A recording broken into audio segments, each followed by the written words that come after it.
Welcome back, dear students, on my YouTube channel Biology with Dharamveer. This is Dharamveer Singh, and today we will going to discuss about next topic, that is cell envelope and its modification of chapter cell.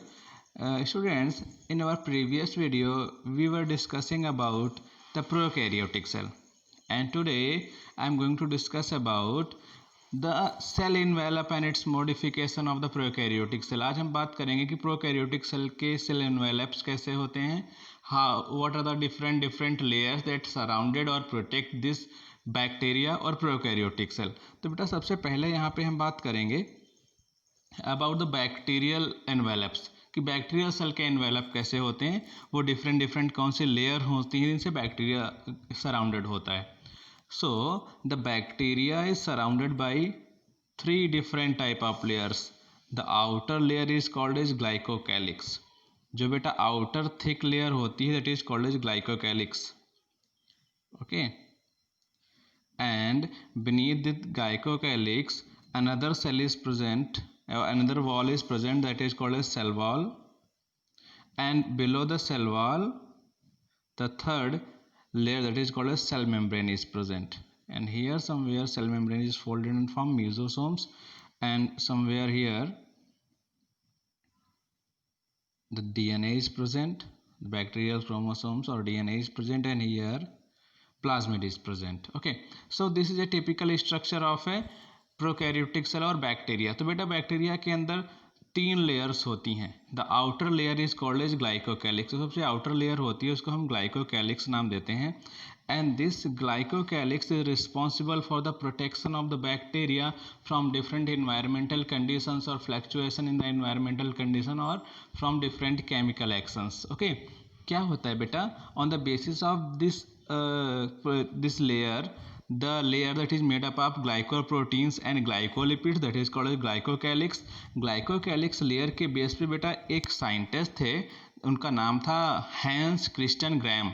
उन्होंने 1882 में, okay, Hans Christian Gram, GRAM, Gram, Hans Christian Gram ने 1882 में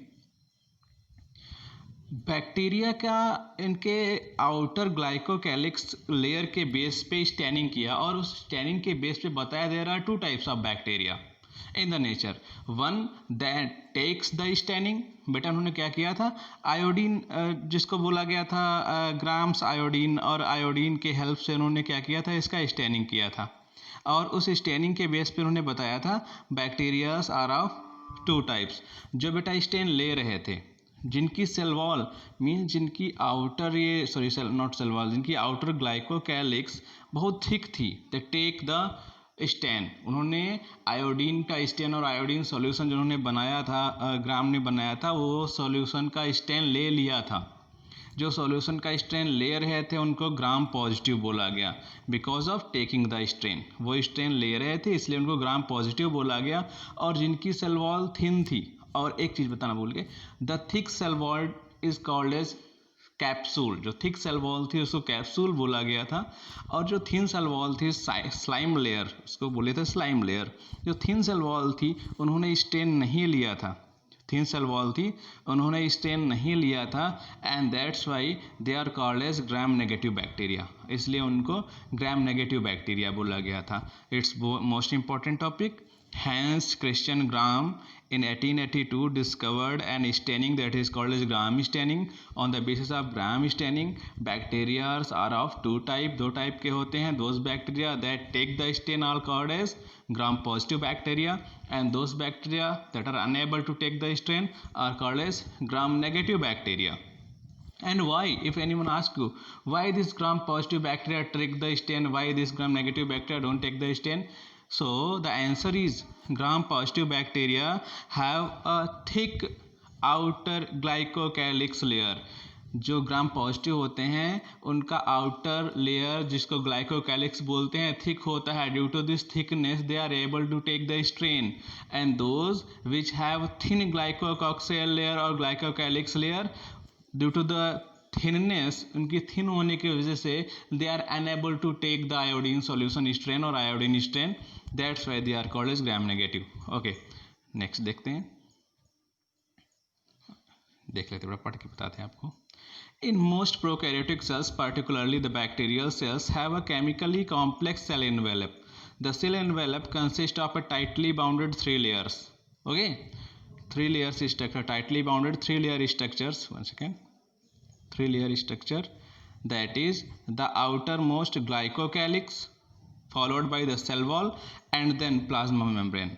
Although each layer of the envelope perform distinct function, they act together as a single protective unit. Okay, all these three layers are act as a single protective unit, means they are responsible for the protection of the bacteria. Bacteria can be classified into two groups on the basis of difference in the cell envelope. ठीक है बेटा, जो outer cell envelope था, जो ग्लाइकोकाइलिक्स layer थी, उसके base पे दो टाइप के होते हैं, हमने आपको बताया है. Basis of difference in the cell envelope and the manner in which they respond to the staining procedure developed by Gram. यहाँ पे बेटा सिर्फ ग्राम लिखा है, but his name was Hans Christian Gram and he discovered their staining procedure in 1882. So those take up the Gram strain are called as Gram positive, and those and others that do not are called Gram negative bacteria. And why they take, why they don't take, ये हमने आपको अभी पहले explain किया हुआ है. Okay. Glycocalyx differs in the composition and thickness among different bacteria. It could be loose sheath called the slime layer. If it is loose or thin, then it is called slime layer. In some, while in others it may be thick and tough called the capsule. अभी हमने आपको पहले explain किया था. The cell wall determines the shape of the cell and provide the strong structural support to the prevent bacteria from the bursting or collapsing. Okay, means cell wall is responsible for the providing shape of a bacteria. Cell wall, a dead layer that is responsible for providing shape to the bacteria. Next. Special membranous structure is called mesosome. Okay, जैसे अभी हमने आपको बना के बताया था, it is a cell membrane, it is inner most inner membrane, it is called cell membrane, and the cell membrane folded out and form a special structure that is called as mesosome. इस special structure को हम mesosome बोलते हैं. And this mesosome responsible for performing all the functioning that are carried out inside a prokaryotic cell. वो सारे functions जो एक prokaryotic cell के अंदर होते हैं, like DNA replication, like cell division, like respiration, like excretion, secretion, all these phenomena are carried out by this mesosome. And mesosome what? Mesosomes are the inner folding of the cell membrane. जो third inner layer है उसकी folding को mesosomes बोलते हैं, which is found by the extensions of the plasma membrane. Okay, inner membrane that is called as plasma membrane और cell membrane उसकी folding से, उसके extensions से बनते हैं. These extensions are in the form of vesicles, tubules and lamellae. ये lamellae के form में हो सकते हैं, वेसिकल्स के फॉर्म में हो सकते हैं और ट्यूब्यूल्स के फॉर्म में हो सकते हैं. They help in cell wall formation. Okay, now the functions of mesosome. Mesosome help in the cell wall formation, DNA replication and distribution to the daughter cells. They also help in respiration, secretion processes to increase the surface area of the plasma membrane and enzymatic content. Okay. In some prokaryote like cyanobacteria, I think everyone know about the cyanobacteria, blue green algae. You see the blue green algae in the paddy fields. आप धान के खेत में देख सकते हैं, धान के खेत में जो algae लगी होती है, that are cyanobacteria. Example of cyanobacteria, nostoc and Anabaena. Nostoc and Anabaena are the example of the blue green algae or cyanobacteria. They have a specific they are made of just like this type of structure and have a specific structure that is called as heterocyst. What is called as heterocyst? And this heterocyst is responsible for the nitrogen fixation. ये बेटा एक structure होता है इनके अंदर that is called as heterocyst, और इस heterocyst का क्या फंक्शन होता है, responsible for the nitrogen fixation. इसलिए अगर फैटी फील्ड के अंदर साइनोबैक्टीरिया हैं then this field don't require much nitrogen from the outside. ये अपने आप ही नाइट्रोजन फिक्सेशन कर लेगा, एनवायरमेंटल की नाइट्रोजन को फिक्स करके प्लांट को प्रोवाइड कर देगा। So Nostoc and Anabaena are called as blue green algae और cyanobacteria. There are other membranous extensions into the cytoplasm called chromatophores. Okay, chromatophores responsible for the pigmentation. Chromatophores like in chloroplast present in the eukaryotic cell. जैसे eukaryotic cell में chloroplast होते हैं, ऐसे prokaryotes के अंदर chromatophores होते हैं responsible for providing pigment. Like chloroplast हमारे अंदर बेटा पिगमेंट प्लास्टिड्स ऐसे थे, पिगमेंट्स बना रहे थे। कोई हमारे अंदर कैरोटिनॉइड्स बना रहा था, क्लोरोफिल बना रहे थे, फाइकोजैंथिन बना रहे थे। ऐसे ही प्रोकैरियोट्स के अंदर जो पिगमेंटेशन, जो कलर प्रोवाइड करते हैं, it is by the chromatophores. Okay, bacterial cells में बी मोटाइल और non motile. Next thing is motion. In the case of prokaryotes, some cells are motile and some of them are non-motile. Motile cells have flagella for their motion. Okay, let's see if this is a bacteria. One second. This is flagella, and flagella always extends from the plasma membrane. Okay, and all the three membranes. This is cell wall, and this is glycocalyx layer. This is glycocalyx layer, and this is flagella. This is flagella, and flagella responsible for the motion. Those bacteria which have flagella, if anyone asks you from which membrane of the plant, which envelope of the bacteria the flagella extend or flagella बनता है, कहाँ से बनता है, the flagella is always formed from the cell membrane. Flagella हमेशा cell membrane से बनता है, and this flagella have three parts, filament, hook and basal body. This is the longest part, this is called filament. बेटा सबसे longest part होता है जो filament होता है, जो यहाँ पे फंसा रहता पार्ट उसको हुक बोलते हैं, and this is basal body. Basal body होता है. In the basal body of the flagella the microtubular arrangement is found. यहाँ पे बेटा माइक्रोट्यूबुलर अरेंजमेंट होता है, जो सेल स्केलेटन होता है, सेलुलर स्केलेटन सबस्टेंस होते हैं, that are called as microtubule. तो यहाँ पे बेसल बॉडी के अंदर माइक्रोट्यूबुलर अरेंजमेंट होता है. Okay, motile. If motile, okay, if bacteria are motile, they have thin filamentous extensions from their cell wall called flagella. Bacteria shows a range in the number and arrangement of flagella. Bacterial flagellum means singular. Flagellum is composed of three parts. बेटा इसके अंदर तीन part होते हैं, filament, hook and basal body. There are three parts. One is filament, another is hook and another is basal body. The filament is longest portion. जैसा अभी हमने आपको दिखाया था, filament is the longest portion and extended from cell surface to the outside. Beside flagella, pili. Once again, beside flagella, pili and fimbrial also surface structure of the bacteria, but do not play a role in the motility. So, what is the role of pili? Okay बेटा, pili का main role, fimbriae are present on the number of Vibrio like Vibrio cholerae, number of comma से bacteria like Vibrio cholerae. But the pili responsible for the conjugation. बेटा क्या होता है, the special type of reproduction it is sourced by the bacteria, it is called as bacterial conjugation, and this bacterial conjugation is carried out by the pili. Means this is a bacteria and this is another bacteria.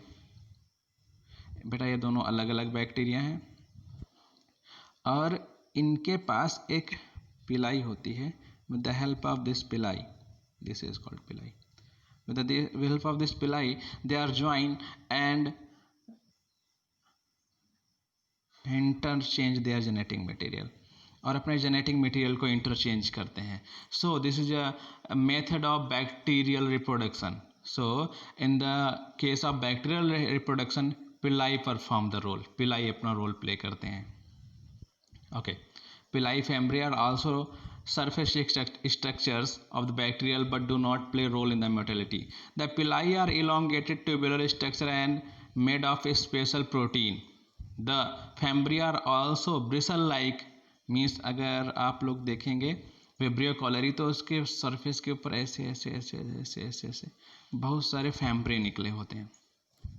Fimbriae are also small bristle-like structure sprouting out of the wall. In some bacteria, they are known to help attach the bacteria to the rocks in the stream and also to the host tissues. ठीक है बेटा, तो इनका main work क्या है. जो फैम्ब्री थी, जैसे हमारे अंदर अगर विब्रियो कॉलरी चला गया है, कॉलरा कॉजिंग बैक्टीरिया, तो क्या करेगा, जो हमारे बॉडी के टिश्यूज़ हैं, हमारे इंटेस्टाइन के अंदर इन्फेक्शन करेगा. जो इंटेस्टाइन के टिश्यूज़ हैं उनसे ये फैम्ब्री की हेल्प से अटैच हो जाएगा और वहाँ से अपना जो प्रोटीन होगा, जो एंटीजन होगा, उसको निकालता रहेगा और वो एंटीजन हमको हार्म पहुँचाता रहेगा. So this is the basic cell structures and cell envelopes of prokaryotic cell. आगे बेटा हम इनके अंदर पढ़ेंगे द अनदर, और यहाँ पे हमने मीजोसोम्स को भी कंक्लूड कर लिया. मीजोसोम से पढ़ लिया what are the mesosome, structure and function of the mesosomes. अब हम पढ़ेंगे the last cellular organelle that is present inside the prokaryotic cell that is called as ribosomes. बेटा प्रोकैरियोटिक सेल में यूकैरियोट जैसे कोई cell organelle, membrane bound cell organelle, chloroplast, mitochondria, ये सब नहीं होते हैं. They have only specific cell organelles. One is the extension of the cell membrane that is called as mesosome and another is ribosome. Ribosome भी होता है. Okay, in prokaryotes ribosome are associated with the plasma membrane of the cell. Okay, so यहाँ पे आपको हम ribosomes के बारे में बताते हैं. In the case of prokaryotes, the ribosomes are of 70S type. Which type of 70S type? 70S. यहाँ पे आपको हम सारी चीज़ एक्सप्लेन करेंगे अबाउट राइबोसोम. S means, ये क्वेश्चन बहुत बार आया है, what means S? S means Svedberg unit. बेटा एक साइंटिस्ट है स्वेडबर्ग, बहुत लोग बोलते हैं उनको स्वेडबर्ग. स्वेडबर्ग ने सबसे पहले आरएनए को सेंट्रीफ्यूज से अलग किया था. जो सेंट्रीफ्यूगेशन करके राइबोसोम्स को अलग किया था. और जो प्रोकैरियोट्स के अंदर उन्होंने राइबोसोम्स देखे ऑफ 70S टाइप, मीन्स वो 70,000 या जो भी उनका कुछ यूनिट रहा होगा उस आरपीएम पे जो उनको राइबोसोम्स मिला या जो इंक्लूजन्स मिले, that are called as 70S ribosomes. The 70S ribosome that are found in the bacteria have 2 subunits. The large subunit is 50S type and a small subunit is 30S type. Okay, they have 2 subunit, large and small. A large subunit is 50S and a small subunit is called as 30S. And these ribosomes are responsible for the formation of proteins. क्या होता है, जब DNA से messenger RNA बनेगा तो messenger RNA अपने आप को यहाँ पे आके अरेंज कर लेगा और मैसेंजर RNA को mRNA को रीड करेंगे और उससे रीड करने के बाद यहाँ पे प्रोटीन चेन बनाना स्टार्ट करेंगे. So ribosomes are responsible for the reading of the mRNA and after reading it they attach its surface tRNA or transfer RNA, and transfer RNA carry a amino acid and they start to join amino acid from one another and form a amino acid chain, and this amino acid chain is also called as protein. Okay तो बेटा prokaryotes के अंदर यहाँ पे देख लेते हैं. In the case of prokaryotes ribosome are associated with plasma membrane of the cell. They are about 15 nm by 20 nm in size and are made up of 2 subunits, 50S and 30S, which is when present together form 70S prokaryotic ribosome. In the case of prokaryote 70S ribosomes are present, but in the case of eukaryote 80S ribosomes are present. In eukaryotes, this 80S also have 2 subunits. Large subunit is 60S type and small is of 40S type. Okay ये confuse नहीं करना आप लोग कि यहाँ पे 68 और ये मिला के 100 हो गया, लेकिन ऐसा नहीं होता है. जब एक साथ होते हैं तो वे 80S होते हैं, क्योंकि थोड़ा सा होता क्या है, यहाँ पे थोड़ा सा पार्ट एक दूसरे का ओवरलैप किए हुए होते हैं. The ribosomes are the site of protein synthesis, और हमने आपको अभी एक्सप्लेन किया हुआ है कैसे करते हैं. सेवरल राइबोसोम्स में attach to a single mRNA and form a chain called the polyribosome or polysome. What is polysome? यहाँ पे आपको हम एक polysome स्ट्रक्चर बना के दिखाते हैं. 1 second.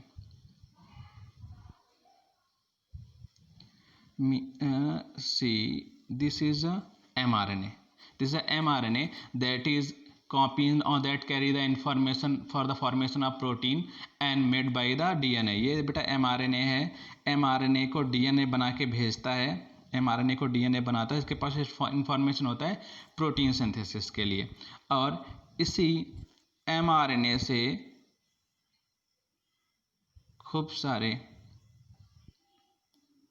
राइबोसोम जुड़ जाते हैं. मीन्स यहाँ से यहाँ तक एक डिफरेंट प्रोटीन बनेगी, यहाँ से यहाँ तक एक डिफरेंट प्रोटीन बनेगी, और यहाँ से यहाँ तक एक डिफरेंट प्रोटीन बनेगी. ठीक है. So such type of structure is called as polyribosome. ऐसे स्ट्रक्चर को हम पॉलीराइबोसोम बोलते हैं. What is polyribosome? When different or number of ribosome are attached to a single mRNA or messenger RNA, the structure is called as polyribosome or polysome. इसको बेटा क्या नाम देते हैं? पॉलीसोम. इससे कैरेक्टरिस्टिक फीचर ऑफ प्रोकैरियोट. ये prokaryote के अंदर ही बनता है. The ribosomes of polysome translate the mRNA into the proteins. और ये क्या करते हैं? ट्रांसलेट करते हैं. ये राइबोसोम mRNA के जो कोड्स होते हैं उनको ट्रांसलेट करते हैं और प्रोटीन बनाते हैं with the help of the tRNA और transfer RNA. Next and last thing that are called as inclusion bodies. Some of the inclusion bodies are also present in the form of the granules and small droplets in the prokaryote. Okay. Reverse material in prokaryote cells are stored in the cytoplasm in the form of inclusion bodies. Because of cytoplasm beta क्या? Because of in the case of prokaryotes only cytoplasm is present. There is no nucleoplasm. यहाँ पे बेटा कोई nucleoplasm है नहीं. Okay, these are not bounded by any membrane system and lie free in the cytoplasm. Example, phosphate granules. Some of the granules जैसे हमने आपको बताया. Phosphate granules, synophycean. Example, phosphate granules, synophycean granules and glycogen granules. Gas vacuoles are found in the blue-green alga and purple and green photosynthetic bacteria. Okay. So bacteria are also classified into two types on the basis of their food habits. Some of them are photosynthetic or autotrophic and some of them are heterotrophic. Okay, so I think this is all about the prokaryotic cell. In our next video we are discussing about the eukaryotic cell. अगले video में हम बेटा eukaryotic cell के बारे में बात करेंगे. So if this video is helpful for you, then please like this video and subscribe my channel. Okay students.